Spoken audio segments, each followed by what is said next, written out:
आंदोलनासाठी बारामती निवडण्यामागचं काय सामाजिक राजकीय काय महत्व आहे, काय संदर्भ आहे?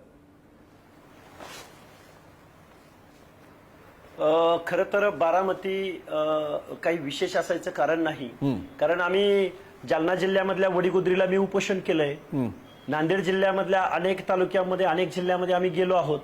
त्यामुळे कुठल्या गावामध्ये आणि कुठल्या भौगोलिक प्रदेशामध्ये निवडण्याचं असं काही विशेष कारण नाही.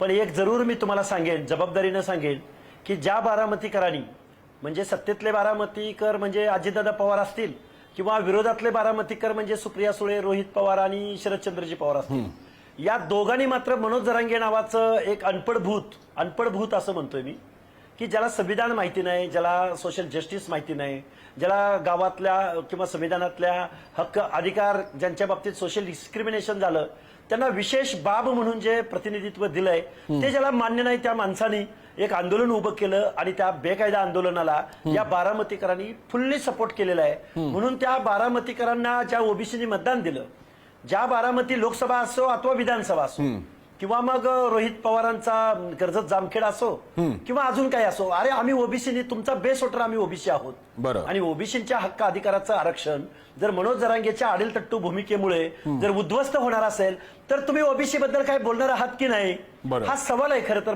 बारामतीमध्ये येण्याचा. या प्रश्नाचं उत्तर ओबीसी बांधव मागतायत पवार फॅमिलीकडून. मग ते दादा असोत, रोहित दादा असोत की मग शरदचंद्रजी पवार असोत, सुप्रिया सुळे असोत.